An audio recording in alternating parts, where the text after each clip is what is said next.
क्या करूं क्या ना करूं, मुझसे जॉब होगी नहीं। तो हम तो कुछ जानते ही नहीं थे कि 35-40 लीटर वाली गाय होती है।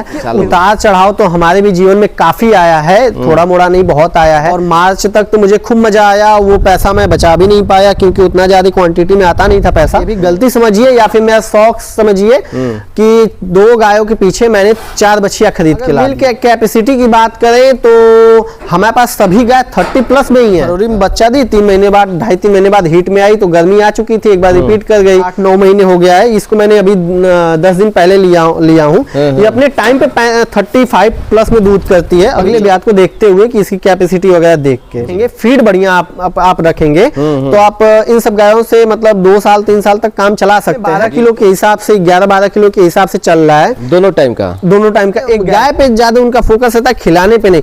पहले आप खिलाने की व्यवस्था कर लीजिए। फीड का हरा चारा है तो 8 से 10% हर फार्म पे रिपीटर गाय होती है। 8 से 10% खुद का सीमन सिलेंडर रखे हैं और उसमें हम अपना सीमन ला के एक ही बार रख लिए हैं। हमारा 20 लीटर वाला सीमन सिलेंडर है, इसी में अपना हमारा सीमन रहता है। सीमन नहीं लगाएंगे, अच्छे बच्चे नहीं लेंगे तो आप गाय खरीदते रह जाएंगे। जो आप कमाएंगे फिर अगले साल गाय ला देंगे। अगर किसी का फार्म बंद हुआ होगा वो भी ये वीडियो देख रहे होंगे तो मैं बता दे रहा हूँ पहले ही कि उन लोगों से गलती क्या हुई होगी। नमस्कार मित्रों, नई कृषि दर्शन में आपका स्वागत है। और आज मैं पहुंच चुका हूं उत्तर प्रदेश के मऊ जिले में और इस डेयरी फार्म की शुरुआत जो है 3 साल पहले जो है किया गया था और मात्र 2 गायों से किया गया था। तो इस वीडियो में हम जानेंगे कि इन 3 सालों में इस एक डेयरी फार्म में क्या क्या समस्याएं आई, कितना उतार चढ़ाव आया, अभी प्रेजेंट में इनके पास जो है कितनी गाय है, कितना प्रतिदिन का मिल्क प्रोडक्शन हो जा रहा है और किस रेट से दूध सेल कर रहे हैं, किस तरह का इनका फीडिंग मैनेजमेंट है, किस तरह से इनका रख रखाव है। काफी महत्वपूर्ण जानकारी जो है इस वीडियो में दिया गया है, इसलिए आप इस वीडियो को कंटिन्यू देखिएगा। जानकारी अच्छा लगे तो इस वीडियो को एक लाइक जरूर कर दीजिएगा और अभी तक आप हमारे चैनल को सब्सक्राइब नहीं किए हैं तो प्लीज इस चैनल को सब्सक्राइब कर लें ताकि इस तरह की छोटी से छोटी जानकारी आपको इस चैनल पर मिलता है। नमस्कार सर, सबसे पहले आपका मेरे फार्म पे आने के लिए बहुत बहुत धन्यवाद। मेरा नाम शुभम मिश्रा है, मैं यूपी मऊ का रहने वाला हूँ। हमारा ग्राम रियाव है और ग्राम रियाव मनिकापुर जी। तो सबसे पहले आपके जर्नी के बारे में जानना चाहेंगे सर कि कितने साल पहले शुरुआत किए थे और किस परिस्थिति में जो है डेयरी फार्म में आए। देखिए मैंने डेयरी फार्म 3 साल हो गया, मुझे 3 साल 2 महीने हो गया डेयरी फार्म शुरू किए हुए जी। और मैंने डेयरी फार्म उस टाइम शुरू किया था जब मैं सोच में था कि हाँ क्या करूं क्या ना करूं, मुझसे जॉब होगी नहीं जी। और सरकारी नौकरी मिलने से नहीं रही जी। इतना ज़्यादा कंपटीशन वगैरह, तो बिजनेस वगैरह बारे में ही तलाश कर रहा था। तो मुझे अचानक से यूट्यूब पे वीडियो वगैरह देखने को मिली ताकि मैं वो पंजाब वगैरह की वीडियो थी, वहीं से मुझे पता चला कि हाँ 35 लीटर 40 लीटर वाली गाय भी होती है हमारे भारत में। नहीं तो हम तो कुछ जानते ही नहीं थे कि 35-40 लीटर वाली गाय होती है। फिर वहाँ के व्यापारियों से मैंने संपर्क किया, वहाँ पे आना जाना हमारा कंटिन्यू बना रहा। हफ्ते 10 दिन 15-20 दिन पे ऐसे ही मतलब जाते थे आते थे। उन सबके साथ घूमते भी थे, अपना फार्म विजिट करते थे। तो इससे काफी हमको अनुभव मिला कैसे फार्म करें, कैसी गायों से करें। तो हमारी जर्नी की 1.5-2 साल तक मैंने ऐसे ही घूमा। उसके बाद फिर मैंने अपना जब सारी जानकारी वगैरह इकट्ठा कर ली, अपना एक ट्रेनिंग भी मैंने 20 दिन की थी, वो अपना कर लिया। फिर मैंने अपना फार्म वगैरह आके एस्टेब्लिश किया और पहला फार्म मैंने बनवाया था 30x30 के एरिया, 28x30 के एरिया में। हमारे ये बीच का देख रहे हैं आप, ना उधर बना था ना इधर बना था, ना ये साइड से हुआ था जी। इसके बाद 2 गाय से मैंने शुरू की थी और मैंने माँ डेयरी से मैं गाय लेने तो गया था पंजाब, लेकिन वहाँ पे मैं बोल रहा था कि मुझे ब्याई हुई गाय चाहिए और दूध निकलवा की चाहिए। लेकिन वो सब व्यापारी हैं सब, वो सब मतलब प्रेग्नेंट गाय ही देने के चक्कर में हमको लगे थे, जो कि मुझे मैं लेने से मतलब बिल्कुल इनकार कर रहा था और वो सब वही देने के चक्कर में लगे थे। इसी बीच मैंने माँ डेयरी पे संपर्क किया, वहीं पे कि भैया मुझे गाय चाहिए। उन्होंने बोला कि ठीक है आप आ जाइए, 10 दिन इंतजार करिएगा, मैं आपको जिस हिसाब से आपकी रिक्वायरमेंट है उसी हिसाब से मैं आपको गाय दे दूंगा। तो फिर मैं वहां से रिटर्न चला आया। और जो भी दर्शक वीडियो देख रहे हैं, एक गलती ये करते हैं लोग कि वहां से प्रेग्नेंट गाय उठा लाते हैं जो कि वो दूध देने वाली रहेगी। अगर 30 लीटर देने वाली रहेगी तो उसको 40 बताया जाएगा, 20 लीटर दूध देने वाली रहेगी तो उसको 30 बताया जाएगा। 10 लीटर का वो लोग फॉल्ट बताते हैं और उतना दूर से ट्रेवल करने में भी दूध कम होता है। और मैं यूट्यूब पे ये भी देखता हूँ वो सब वीडियो बनवाते हैं कि 35 लीटर वाली गाय 1 लाख में मिल जाती है, ऐसा कुछ नहीं होता है। मैं भी गाय खरीद रहा हूँ, फार्म से खरीद रहा हूँ। अगर 35 लीटर वाली गाय चाहिए सेकंड थर्ड में 1.5 लाख रुपए आपको आसानी से देने पड़ेगा। फर्स्ट टाइमर ले रहे हैं तो 2 लाख प्लस में 2-2.5 के बीच में आपको देना पड़ेगा। अगर कोई आपको सस्ती के बोल रहा है कि हम 30 लीटर वाली 35 लीटर वाली गाय 1 लाख में दे देंगे, वो समझ लीजिए कि वो गाय 1 लाख के 30-35 वाली है ही नहीं, वो 20 प्लस में मान के चलिए उसको। जी, तो शुरुआत में ही माँ डेयरी से आप गाय लेकर हाँ, उन्हीं से मैंने एक हमारी 35 लीटर वाली गाय थी, उसको मैंने लिया था, जो कि अभी भी हमारे फार्म पे है। 5वें 6वें ब्यात में है वो, और 5वें में होगी। और उसने हमारे फार्म पे 40 लीटर तक दूसरी बार में दूध निकाला। और एक गाय मैंने लिया था, उसको मैंने सेल कर दिया। वो भी हमारे पास 28-29 लीटर वो भी दूध कर रही थी। दोनों सेकंड टाइमर मैंने गाय लिया था, दूध निकलवा दिया। तो इन 3 सालों में सर और क्या क्या उतार चढ़ाव आया वो थोड़ा बता दीजिए, क्योंकि लोग समझते हैं कि डेयरी सेक्टर में उतार चढ़ाव नहीं आता है, तो वो थोड़ा बता दीजिए क्या क्या उतार चढ़ाव आया 3 सालों में। उतार चढ़ाव तो हमारे भी जीवन में काफी आया है, थोड़ा मोड़ा नहीं, बहुत आया है। मैंने जब गाय लाया था तो जो हमारी छोटी वाली गाय थी, छोटी वाली का मतलब कि जो 28-29 लीटर दूध कर रही थी, उसने अपना 1 हफ्ता के बाद वो बीमार पड़ गई, 1 हफ्ता 10 दिन के अंदर। तो मैं नया था, मुझे कुछ भी नहीं पता था कि अब इसको क्या इलाज किया जाए। तो उसको मैंने भैया से पूछा, तो उन्होंने इलाज बताया, उसकी कंडीशन दिखाया। वो पुआल वगैरह हरा चारा नहीं खा रही थी, पुआल खा रही थी, मतलब पोरा खा रही थी। तो उन्होंने कहा कि इसको फास्फोरस की कमी हो गई है, तो फास्फोरस का इंजेक्शन वगैरह लगाया गया और थोड़ा मोड़ा टेम्परेचर था वो भी किया गया, तो वो गाय रिकवर कर ले गई। तो पहली समस्या तो हमको फर्स्ट में यही झेलनी पड़ी, फास्फोरस वगैरह की उसको कमी आ गई थी। वो 28-29 लीटर दूध पे वो 3-4 किलो दूध देने लगी थी। तो जब आपके साथ स्टार्टिंग में ही ऐसा हो जाए तो आपका मनोबल डाउन होने लगता है। बिल्कुल सर। उसके बाद फिर मेरी गाय वो फिर अपनी जगह पे चली गई दूध वगैरह के मामले में। तो जब अपने जगह पे चली गई तो फिर जब स्टार्टिंग वो सब दूध दे रही थी ठंड में, मैंने नवंबर में लाया था 10 नवंबर को, और मार्च तक तो मुझे खूब मजा आया। वो पैसा मैं बचा भी नहीं पाया क्योंकि उतना ज्यादा क्वांटिटी में आता नहीं था पैसा, वो इधर उधर में खर्चा हो जा रहा था। तो जब गाय ड्राई होनी मतलब दूध कम करने लगी, और फिर उसके बाद अप्रैल मई जून में फिर उसके बाद वो सब प्रेग्नेंट भी हो चुकी थी, लेकिन 3-4 महीने अब स्थिति ये आ गई थी कि अपना वो सब खर्चा भी नहीं निकालना, मतलब खर्चा निकाल ली थी। और 3 महीने उन सबको मतलब ड्राई करना, 2.5-3 महीने हमको ड्राई करना पड़ा। तो मैंने घर से भी पैसा लगाया। उस टाइम हमको ये सीख मिली कि जिस टाइम आपके पास दूध पे पीक पे चल रहा है तो अपना वो ड्राई टाइम के लिए अपना कुछ सेविंग करके रखिए, ताकि उस टाइम आपको काम दे। नहीं तो आपको फिर से अपना वो करना पड़ेगा, अपने घर से पैसा लगा के अपना फार्म संभालना पड़ेगा। और अगर आप मान लीजिए आपके पास उस टाइम पैसा नहीं आप बचाए, आपके पास पैसा भी नहीं है, नहीं लगा पाए, तो आप लगेंगे चोकर वगैरह खिलाने, खुद्दी वगैरह, ये सब नहीं चल पाएगा इन सब गायों के पीछे। इन सब गायों को प्रॉपर फीडिंग चाहिए अपना मिल्किंग टाइम में, फिर ड्राई टाइम में तो ड्राई वाला फीड चाहिए, ट्रांजेक्शन में प्रॉपर ट्रांजेक्शन चाहिए। तो ये सब करेंगे तभी आप अगले ब्यात में उससे दूध निकाल पाएंगे। नहीं तो अगर अपना होममेड करने लगेंगे तो वो सब नहीं चल पाएगा, क्योंकि इन सब के लिए जो फीड आती है, जो हाई मिल्किंग गाय होती है 30 प्लस वाली, उन सबको एक बैलेंसिंग फीड की बहुत ज्यादा जरूरत पड़ती है। तो और कितने दिन के बाद गायों की संख्या बढ़ाते गए सर? फिर मैंने नवंबर में स्टार्टिंग में जब मैं गाय लाया, फिर 5 महीने बाद मैं बछिया लाया। एक गलती मैंने मतलब ये भी गलती समझिए या फिर मेरा शौक समझिए कि 2 गायों के पीछे मैंने 4 बछिया खरीद के ला दी। 4 बछिया मैंने खरीद के लाया। फिर उसके बाद मार्च में एक गाय भी लिया।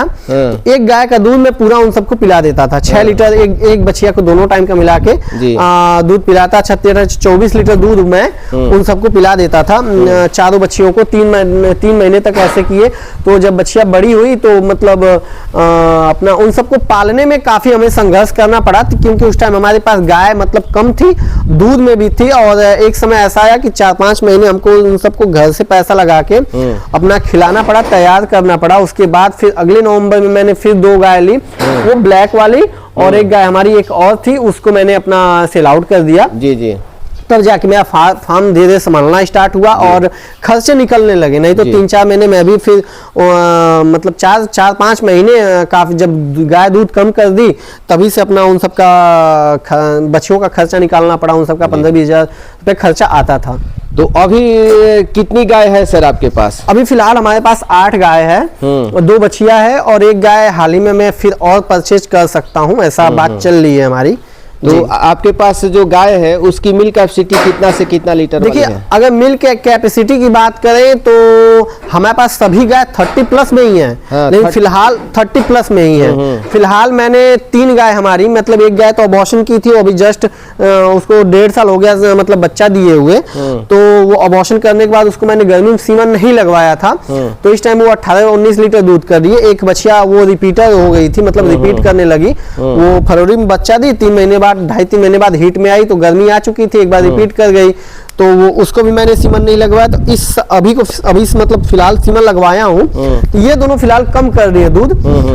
दोनों का मिला के 32-33 लीटर दूध हो रहा है दोनों का मिला के। और एक गाय हमारी, एक व्हाइट वाली देख रहे हैं, जो कि सबसे बड़ी गाय है इन गायों में, तो वो भी अभी मतलब 24-25 लीटर दूध वो भी कर रही है। वो उसको 8 महीने हो गया है ब्याह हुए, 8-9 महीने हो गया है। इसको मैंने अभी 10 दिन पहले लिया हूँ। ये अपने टाइम पे 35 प्लस में दूध करती है, अभी 24-25 पे चल रही है। इसको मैंने इस ब्याह के लिए नहीं सोच के लिया हूँ, मैं इसको अगले ब्याह के लिए, मतलब जब ये बच्चा देगी उस टाइम का मतलब अपने माइंड में रख के चला हूँ कि हाँ जब अगली बार बच्चा देगी तो हमको मतलब ये हिसाब किताब से मतलब रेट में मुझे मिल रही थी, इसलिए मैंने इसको ले ली अगले ब्याह को देखते हुए कि इसकी कैपेसिटी वगैरह देख के। तो दोनों मीटिंग का कितना हो जा रहा है? अभी फिलहाल 170-75 के बीच में दूध हमारा हो रहा है, दोनों टाइम का मिला। पिछले साल हमारा मिनिमम मतलब मैक्सिमम आप मान के चलिए, मैक्सिमम हुआ था अपना ये 170-80 के बीच में हुआ था 6 गायों से, और मिनिमम आप कह सकते हैं 25 से 30 लीटर मिनिमम सबसे कम दूध हुआ था फार्म पे, जब गर्मी में ड्राई टाइम था तब उस टाइम पे। तो 170-80 तो गांव में तो इतना दूध खपत नहीं होता होगा सर? जी नहीं, गांव में इतना दूध आप कहां से खपत करेंगे, बिल्कुल नहीं हो पाएगा। इसके लिए आपको मार्केट पकड़नी ही पड़ेगी।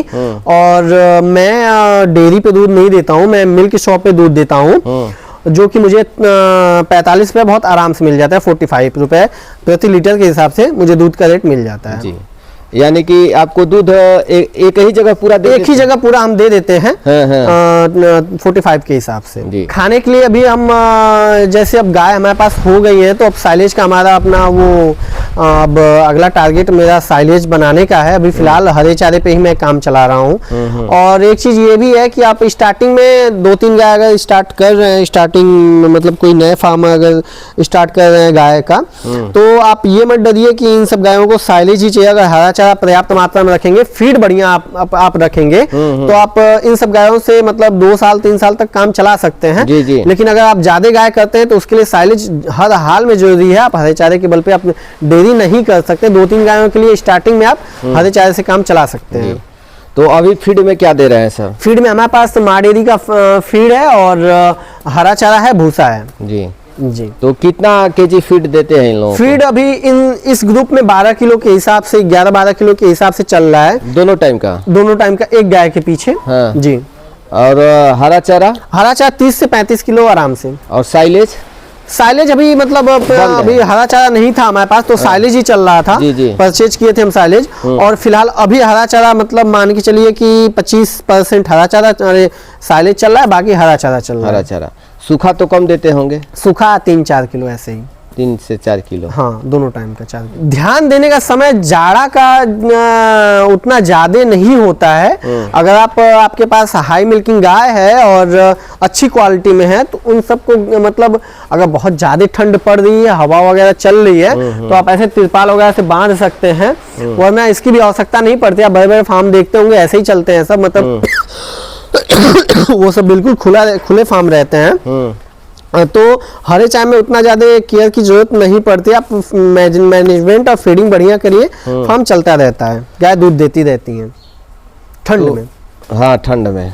यानी कि शुरुआत अगर कोई करता है तो ठंड से ही करना चाहिए। देखिए, शुरू करने का सबसे सही टाइम मैं आपको बता दे रहा हूँ, अक्टूबर से और दिसंबर के बीच में आप गाय ला दीजिए। इन 3 महीनों के बीच में आप गाय ला दीजिए। और गाय लाने से पहले उन सब एक गलती बहुत लोग ये करते हैं, गाय पे ज्यादा उनका फोकस रहता है, खिलाने पे नहीं। पहले आप खिलाने की व्यवस्था कर लीजिए, फीड का, हरा चारा है तो हरा चारा, नहीं तो साइलेज 2 चीज का व्यवस्था करके फिर आप गाय परचेज करिए। और हमेशा गाय परचेज करिए, फार्म से गाय परचेज करिए और ब्याई हुई गाय परचेज करिए। अपने मतलब 2-3 टाइम आप दूध निकलवा के परचेज करिए, ब्याई हुई गाय परचेज करिए। प्रेग्नेंट मेरे हिसाब से नहीं लेनी चाहिए।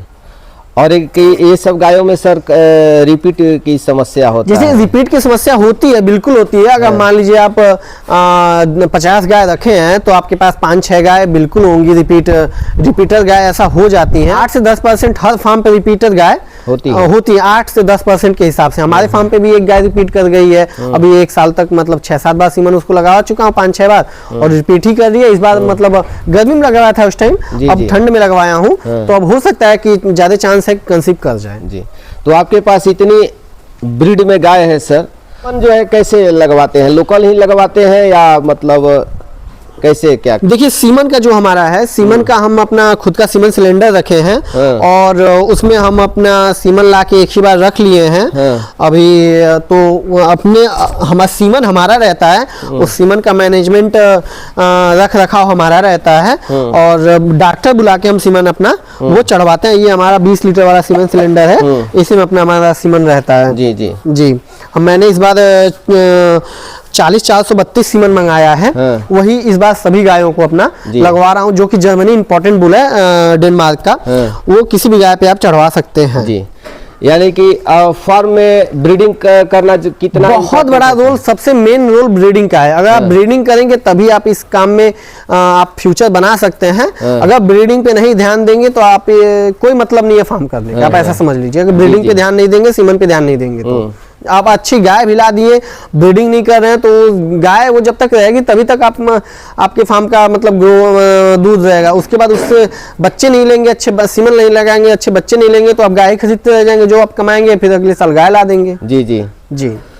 तो महीने में कितना खर्च हो जाता है सर लगभग खिलाने पिलाने में? देखिए अगर फिलहाल की बात करें तो 1 लाख से थोड़ा मोड़ा प्लस में ही चल रहा है खिलाना पिलाना। 1 लाख के आसपास अभी फिलहाल चल रहा है। और जब हमारी एक गाय और भी है वो बच्चा दे देगी तो 1,20,30,000 हज़ार रुपये खिलाने में जाएगा जी। फिलहाल इस तरीके से गायों में, जैसे कि अब पीक जो है हमारे पास भाई 1, 2, 3, 4, 5 गाय इस टाइम मतलब हमारी ताजी ब्याई हुई पीक पे रहेंगी। बाकी 2 गाय हमारी मतलब वो 1.5 साल हो गया ब्याई हुए, उस टाइप की है। तो पीक पे इतनी गाय रहेंगी हमारे पास फिलहाल। जी जी। चलिए इस साल हमारा जा सकता है 1 लाख प्लस में ही जा सकता है इस साल का एवरेज जो है। सारे लोग YouTube देख करके डेयरी फार्म खोल लेते हैं और पता चलता है कि 6 महीना साल भर में वो बंद कर देते हैं। तो क्या YouTube देख करके डेयरी खोलना सही है? देखिए हो सकता है आप ही तो कोई युवा देख रहा हो और सोच रहा हो कि शुभम जी इतना कमा रहे हैं, इतना नहीं कमा रहे हैं, हम भी डेयरी खोल लें, हम भी चला लेंगे, तो क्या ये पॉसिबल है? जी देखिए YouTube देखना बहुत अच्छी बात है, लेकिन YouTube से जो अच्छे ज्ञान मिलते हैं, जो सक्सेस फार्मर हैं, वो जो बातें आप लोगों को बताते हैं वो बहुत ध्यान से सुना करिए। मैं खुद अभी भी सुनता हूँ, जो हमसे बड़े सीनियर फार्मर हैं उन लोगों की बातें मैं सुनता हूँ, उन लोगों को फॉलो भी करता हूँ।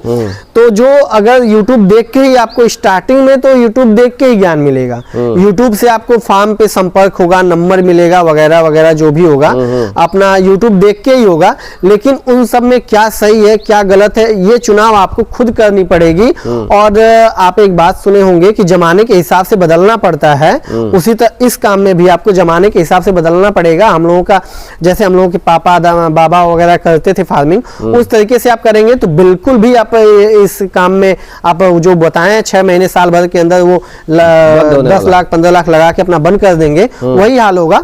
और अगर जिनका फार्म बंद हुआ होगा, अगर किसी का फार्म बंद हुआ होगा वो भी ये वीडियो देख रहे होंगे, तो मैं बता दे रहा हूँ पहले ही कि उन लोगों से गलती क्या हुई होगी। पहले तो गाय वो लोग अच्छी नहीं लाए होंगे, पहले सस्ती गाय लाए होंगे 15-20 लीटर वाली। स्टार्टिंग वो दूध दे ले जाती है सब 15-20 लीटर, लेकिन 2-3 महीने में दूध घटा लेती हैं। उसके बाद वो फीड का मैनेजमेंट नहीं किए होंगे, फिर हरा चारा दिए भी होंगे तो उस हरे चारे का कोई मतलब नहीं है अगर आपके पास अच्छी ब्रीड नहीं है, फीड नहीं है तो पहले तो ब्रीड में भी गलती किए होंगे, फीड में भी गलती किए होंगे और ब्रीडिंग भी उन गायों से नहीं किए होंगे।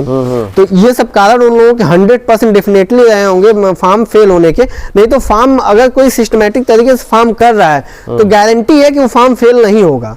थोड़ा परेशानी आ सकती है, मेरे साथ भी आई है, सबके साथ आती है। ड्राई टाइम चलता है, मान लीजिए किसी गाय बीमार पड़ी कि कोई गाय डेथ कर गई, ये सब केसेस हो सकते हैं, लेकिन आपको जैसे फार्म बंद करने की नौबत नहीं आ सकती अगर सिस्टमेटिक ढंग से आप फार्म करते हैं तो।